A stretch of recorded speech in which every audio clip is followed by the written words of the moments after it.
Welcome students in concept coaching classes. आज हम पढ़ रहे हैं क्लास 11th मैथ्स का चैप्टर 1 सेट। ठीक है, तो हमने लास्ट वीडियो में पढ़ा था सेट का एक्सरसाइज 1.1 सॉल्व की थी और थोड़ा सा सेट का इंट्रोडक्शन दिया था कि सेट क्या होते हैं और सेट को रिप्रेजेंट कैसे करते हैं। अब आज के वीडियो में हम एक्सरसाइज 1.2 सॉल्व करेंगे। जिससे पहले हम थोड़ी सी चीज़ें जान लेते हैं कि एक्सरसाइज 1.2 में हमें किस चीज़ों की किस चीज़ों की ज़रूरत पड़ेगी। और साथ ही मैं आपको ये भी बता दूं कि जो यूपी बोर्ड वाले बच्चे हैं या हिंदी मीडियम वाले बच्चे हैं वो भी इसे पढ़ सकते हैं, क्योंकि मैं हिंदी में ही यूज़ कर रही हूँ चीज़ों को। मैं समझाने का मेरा तरीका हिंदी में ही है, तो हिंदी इंग्लिश दोनों ही मीडियम के लोग इसे पढ़ सकते हैं। और साथ ही मैं इसमें पीडीएफ में डिस्क्रिप्शन बॉक्स में आपको पीडीएफ में सीबीएसई का भी सॉल्यूशन पूरा प्रोवाइड करूँगी और हिंदी में भी जो सॉल्यूशन है वो पूरा मैं फुल्ली सॉल्व प्रोवाइड करूँगी। तो चलिए फिर स्टार्ट करते हैं। चलिए आज हमको पढ़ना है एम्प्टी सेट। एम्प्टी सेट क्या होता है, ये हमारे टाइप ऑफ सेट चलेंगे। हमने पहले वाले में पढ़ा था सेट और देयर रिप्रेजेंटेशन, अब हम नेक्स्ट में पढ़ रहे हैं टाइप ऑफ सेट्स। तो टाइप ऑफ सेट्स में पहला आता है एम्प्टी सेट। तो एम्प्टी सेट क्या होता है? एम्प्टी आपको नाम से समझ में आ रहा है, खाली, यानी ऐसा सेट जो कि खाली हो। तो a set which does not contain any element, एक ऐसा सेट जिसमें कोई भी एलिमेंट नहीं हो, तो हम क्या बोलेंगे वो एलिमेंट कैसा है? एम्प्टी है या नल है या वॉइड है। ठीक है, ये तीनों नाम से आपको मिलेगा तो इसका मतलब सेम होगा। और इसके लिए एक एग्जांपल आपको दिखा देते हैं कि let a X such that, a है इसमें ए एक सेट है जिसमें एक्स है और एक्स सच दैट कैसा है कि वो 1 से बड़ा है और 2 से छोटा है, greater than 1 and less than 2। अब बताइए, और ऊपर से कह रहा है कि एक्स जो है नेचुरल नंबर। अब कोई एक ऐसा नेचुरल नंबर बताइए जो 1 से बड़ा हो और 2 से छोटा हो। तो 1 और 2 के बीच में कोई भी नेचुरल नंबर नहीं होता, इसलिए इसका सेट जो होगा वो कैसे रिप्रेजेंट किया जाएगा? Empty set. यानी हम ब्रेस तो बनाएंगे बट इसके बीच में कुछ भी नहीं लिखेंगे। तो या तो इसको इससे रिप्रेजेंट करते हैं या हम 5 से भी अपने एम्प्टी सेट को रिप्रेजेंट करते हैं। ओके, चलिए नेक्स्ट देख लेते हैं। नेक्स्ट आता है हमारा फाइनाइट सेट। फाइनाइट सेट नाम से समझ में आ रहा है कि जिसकी वैल्यू फाइनाइट हो, फिक्स्ड हो, यानी कि अगर हमारे ब्रेस के अंदर जो वैल्यू है वो फिक्स्ड हो जाए। तो हम यानी 1 2 3 है, 4 है, यानी हमें पता है कि फिक्स इतना ही अमाउंट है, तो वो फाइनाइट सेट कहलाता है। तो a set which consist of definite या fix number of element is called finite set. इसके लिए भी एग्जाम्पल देख लेते हैं। A is equals to x such that S belongs to natural number. ठीक है, यानी x नेचुरल नंबर है और x square is equals to 4, यानी x एक नेचुरल नंबर है और x क्या है कि जब उसका स्क्वायर करेंगे तो 4 आएगा। तो हमें पता है कि x की जगह अगर 1 रखेंगे तो 1 का स्क्वायर तो 1 आएगा, 2 रखेंगे तो 2 का स्क्वायर 4 आएगा, अदरवाइज और कोई नंबर नहीं है जिसका स्क्वायर करने पे 4 आए। तो इस तरह से इसका आंसर क्या हो जाएगा? 2। ठीक है, अब देखिए इसके अंदर 2 है, यानी एक कोई सेट तो है ना फिक्स, एक डेफिनेट सेट है जिसको आप गिन सकते हो, जिसकी लिमिट है, तो ये हो जाएगा फाइनाइट सेट। अब अगर इसी के अंदर हमारा अनलिमिटेड सेट हो या इनफाइनाइट सेट हो जिसे हम गिन नहीं सकते, तो वो हमारे इनफाइनाइट सेट कहलाएंगे। जैसे कि a set which consist of infinite number of element is called infinite set. जैसे कि for example x such that x belongs to natural number. यहाँ पर हमने कंडीशन लगा दी x square is equals to 4, तो ये 2 पे ही रुक गया। अगर ये कंडीशन नहीं लगाई, यानी सिर्फ लिखा कि x belongs to natural number, तो नेचुरल नंबर कितने भी हो सकते हैं, तो 1 2 3 डैश डैश डैश कितने भी नेचुरल नंबर हो सकते हैं। तो क्लियर हो रहा है empty set, finite set and infinite set. अब आगे बढ़ते हैं। आगे हमारा क्या है? Equal set. इक्वल सेट नाम से ही आपके समझ में आ रहा है कि ऐसे सेट जो कि इक्वल हो। तो जब हमें 2 सेट ए और बी दिए हो, और वो तभी इक्वल कहलाएंगे जब उनके एलिमेंट्स जो है वो एग्जैक्टली सेम हो, यानी ए में जो एलिमेंट है वही एलिमेंट अगर बी में है तो हमारा वो क्या कहलाएगा? Equal set, irrespective of order. Order के ऊपर डिपेंड नहीं करेगा। अगर 1 2 3 है और 3 2 1 है तब भी हम कहेंगे कि हाँ ए इक्वल्स टू बी है, ऑर्डर पे डिपेंड नहीं करेगा और हम कहेंगे A is equals to B. यानी अगर 1 2 3 3 2 1 तो है तो सेम नंबर ना, 1 2 3 इसमें भी है, 1 2 3 इसमें भी है, बस ऑर्डर अलग अलग है, तो सेम नंबर इसलिए हम कहेंगे A is equals to B. But अगर 1 2 3 है और हाँ साथ ही साथ अगर 1 2 3 है और यहाँ पर कई नंबर्स हैं, यानी रिपीट कर रहा है, 3 2 बार लिखा है, 2 2 बार लिखा है, तब भी हम कहेंगे कि हाँ ये दोनों सेम है। क्योंकि देखिए नंबर्स तो इसमें एक ही है, क्योंकि सेट में हमने बोला ना कि सेट में रिपीटेड नंबर नहीं लेते। अगर सेट है ये तो इसको दोबारा अगर लिखा जाएगा तो इसको 1 2 3 ही लिखा जाएगा, क्योंकि हर एक नंबर की एक ही वैल्यू होती है। ए इज इक्वल्स टू बी तब भी ये होगा। लेकिन अगर यहाँ 1 2 3 है और बी में 1 2 3 4 हो जाता है, कोई भी एक एक्स्ट्रा नंबर आ जाता है, तो हम कहेंगे is not equals to B. Clear हो रहा है? तो हमने देख लिया हमारा एक्सरसाइज आज हमें 1.2 सॉल्व करना है, जिसमें जो जो चीज़ों की ज़रूरत थी वो हमने सब देख लिया है। Empty set, finite set, infinite set, equal set हमने पढ़ लिया। अब इन्हीं सारे जो ये आपके 4 सेट्स हैं, इन्हीं 4 सेट्स पे पूरी एक्सरसाइज 1.2 जो है वो बेस्ड है। चलिए अब स्टार्ट करते हैं 1.2। तो चलिए ये है एक्सरसाइज 1.2, इसे सॉल्व करते हैं। देखिए पहला क्वेश्चन जो है हमारे पास वो क्या है, कह रहा है which of the following are example of the null set. Null set क्या था? नल सेट ही हमारा एम्प्टी सेट था। नल सेट को ही हम एम्प्टी सेट बोलते हैं या वॉइड सेट बोलते हैं। तो ये हमारा नल सेट है। नल सेट पूछ रहा है कि इनमें से बताइए कौन सा है। तो पहला देख लेते हैं, set of odd natural number divisible by 2। Odd natural number, odd natural number का मतलब क्या हो गया, 1, 3, 5, 7, ये सारे आपके क्या है नेचुरल नंबर। तो 1, 2, 3, 4 होता है, उसमें से ऑड छाट लीजिए तो 1, 3, 5, 7 ये हो जाएंगे। बट यहाँ पर एक और कंडीशन दे दिया, डिविजिबल बाय 2। तो डिविजिबल बाय 2 यानी 2 से डिवाइड भी होना चाहिए। तो अब ऑड नेचुरल नंबर कोई भी आपका होगा तो वो 2 से डिवाइड नहीं होगा। हमें पता है कि इवन नंबर ही 2 से डिवाइड होते हैं। तो ऐसा कोई सेट होगा क्या, आप बताइए, ऐसा कोई पॉसिबल हो सकता है? क्योंकि डिविजिबल बाय 2 तो इवन नंबर होते हैं, तो कोई भी ऑड नंबर ऐसे नहीं है जो 2 से डिवाइड हो। तो इसलिए हम कहेंगे yes it is a null set. Next है set of even prime number. Even prime number, prime numbers क्या होते हैं? प्राइम नंबर्स होते हैं 2, 3, 5, यानी प्राइम नंबर वो नंबर्स होते हैं जो केवल खुद की टेबल से कटे, केवल 1 से या खुद की टेबल से कटे, खुद के इटसेल्फ से कटे, लेकिन किसी और से वो डिवाइड नहीं हो। तो इवन प्राइम नंबर अब चाहिए। तो प्राइम नंबर्स हमारे 2 होते हैं, सबसे छोटा प्राइम नंबर 2 होता है। देन फिर उसके बाद 3 भी होता है, पर 3 हमारा इवन नहीं है। फिर देन 5 होता है, 7 होता है। ये सारे हमारे जो है वो ऑड है, क्योंकि आपको पता है कि अगर वो इवन होंगे तो वो 2 से डिवाइड हो जाएंगे। तो इसलिए सबसे छोटा नंबर 2 होता है। अब set of even prime number 2 होता है, यानी हमारा एक तो आ गया। एक भी अगर आ जाएगा तो वो नल सेट तो नहीं हो जाएगा। ये कौन सा सेट हो जाएगा? आपका फाइनाइट सेट। तो इसलिए हम कहेंगे कि ये नल सेट हमारा नहीं है। नेक्स्ट देखते हैं x such that x is a natural number. X एक नेचुरल नंबर है जिसमें एक्स जो है वो 5 से छोटा है और 7 से बड़ा है। अब आप बताइए कोई नंबर अगर 5 से छोटा है तो वो 7 से बड़ा क्या हो सकता है? अगर वो 5 से छोटा है डेट मीन्स वो 7 से भी छोटा होगा। तो 7 से बड़ा तो कोई हो नहीं सकता, और अगर वो 7 से बड़ा है तो वो 5 से छोटा नहीं होगा। इसका मतलब ये क्या है, हमारा नल सेट है। y such that y is a point common to any two parallel line। y कह रहा है कि y एक पॉइंट है जो कह रहा है कि यानी 2 पैरेलल लाइन, 2 पैरेलल लाइन्स हैं उनके बीच में कॉमन है। अब आप बताइए क्या 2 पैरेलल लाइन्स के बीच में कोई भी कॉमन पॉइंट होता है? पैरेलल लाइन्स की डेफिनेशन ही ये कहती है कि they are no common point. 2 parallel lines के बीच में एक भी कॉमन पॉइंट नहीं होते। तो इसका मतलब y क्या हो जाएगा? नल सेट, क्योंकि हमारे पास एक भी ऐसा पॉइंट नहीं होगा जो 2 पैरेलल लाइन्स के बीच में कॉमन होगा। ठीक है, तो ये हो गया आपका फर्स्ट क्वेश्चन। एक बार इसको रिटर्न देख लेते हैं। ये देखिए मैंने यहाँ पे सॉल्व किया। Set of odd number divisible by 2 कोई भी नहीं होते हैं, तो हम ऐसे लिख देंगे इसको नल सेट और कहेंगे yes it is a null set. Set of even prime number तो केवल 2 होता है, इसलिए ये हो गया नल सेट नहीं है।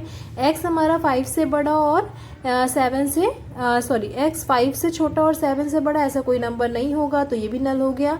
y such that y is a point common to any 2 parallel lines, तो there are no common point to parallel lines, तो ये भी हमारा क्या हो गया? नल सेट हो गया। चलिए अब देखते हैं सेकेंड क्वेश्चन क्या कह रहा है।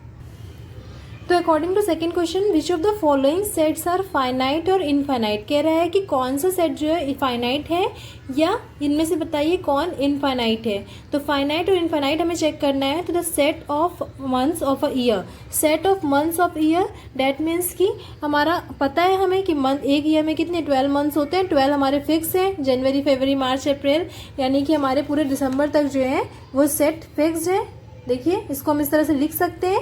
तो क्योंकि हम इनको इस तरह से लिख सकते हैं इसलिए सेट क्या हो जाएगा? हमारा फाइनाइट सेट हो जाएगा। नेक्स्ट हमसे पूछ रहा है कि 1 2 3 डैश डैश डैश। अब जहाँ पे भी डैश डैश डैश आ जाए इसका मतलब कि ये इन्फिनाइट तक जा रहा है, तो हम क्या बोल देंगे डायरेक्टली कि ये क्या है? इन्फिनाइट सेट है। फिर 1 2 3 डैश डैश 99 100, यानी यहाँ पे लिमिट हो गई 100 की 100 तक ही है, तो ये क्या हो जाएगा? हमारा फाइनाइट सेट।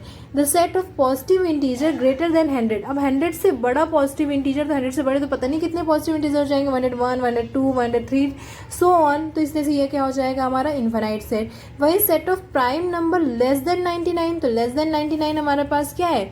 सबसे छोटा 2 3 फिर डैश डैश करते हुए 97 जो होगा हमारा वो लास्ट जो है वो प्राइम नंबर हो जाएगा। तो इस तरह से ये हमारा जो है वो हो गया आपका फाइनाइट सेट। ठीक है, तो इस तरह से हमारा ये फाइनाइट सेट हो गया। ठीक है, देखिए तो इस तरह से हम लिख देंगे कि ये फाइनाइट है या इनफाइनाइट है। चलिए हम नेक्स्ट क्वेश्चन पे पढ़ते हैं। नेक्स्ट क्वेश्चन में हमसे सेम पूछ रहा है कि state whether each of the following set is finite और इनफाइनाइट। कह रहा है बताइए कि इनमें से जो सेट है वो फाइनाइट है या इनफाइनाइट है। तो set of line which are parallel to the x axis. अब बताइए एक्स एक्सिस से पैरेलल लाइन, तो एक्स एक्सिस यानी ये हो गई एक्स एक्सिस। अब एक्स एक्सिस के पैरेलल तो हम पता नहीं कितनी लाइन बना सकते हैं, इनफाइनाइट नंबर ऑफ लाइन्स हम इसके पैरेलल बना सकते हैं। तो इस तरह से हम कह सकते हैं कि ये कैसा सेट है, इनफाइनाइट सेट। क्या बोलेंगे हम इसमें लिखने के लिए, इसमें क्या बोलेंगे, इसको हम इस तरह से कहेंगे कि there are infinite number of parallel lines to x axis, so it is infinite set. Okay, next question आपसे कह रहा है the set of letter in English alphabet. कह रहा है कि इंग्लिश अल्फाबेट में लेटर्स का सेट बताइए। तो हमें पता है कि 26 लेटर होते हैं, तो फिक्स है, फाइनाइट है, तो A B C dash Y Z तक लिख सकते हैं। तो ये हमारा क्या हो जाएगा, फाइनाइट सेट। फिर पूछ रहा है कि set of number which are multiple of 5। 5 से मल्टीपल होने वाले बहुत सारे नंबर्स हैं, 5, 10, 15, 20, 25, 30, 35, इस तरह से करते हुए हम पता नहीं कितने इनफाइनाइट नंबर तक जा सकते हैं, सो ऑन। इसलिए ये सेट हमारा क्या हो जाएगा, इनफाइनाइट सेट। अब चलिए आगे बढ़ते हैं। देखिए एक क्वेश्चन आपसे यहाँ पे पूछ रहा है कि the set of animals living on the earth. यहाँ आपको थोड़ा ध्यान रखना है कि set of animals living on the earth पर रहने वाले जितने भी एनिमल्स हैं उनका हमें सेट बनाना है। तो कई बार बच्चे क्या करते हैं, सोचते हैं कि एनिमल्स तो पता नहीं कितने हैं, हम गिन नहीं सकते, तो हम ये भी क्या हो जाएगा, इनफाइनाइट हो जाएगा। कि एनिमल्स में ह्यूमन बीइंग भी आ जाता है, एनिमल्स में हमारे बैक्टीरियाज भी आ जाते हैं, तो बहुत सारे एनिमल्स हो जाते हैं, तो हम कहते हैं कि ये तो इनफाइनाइट नंबर है।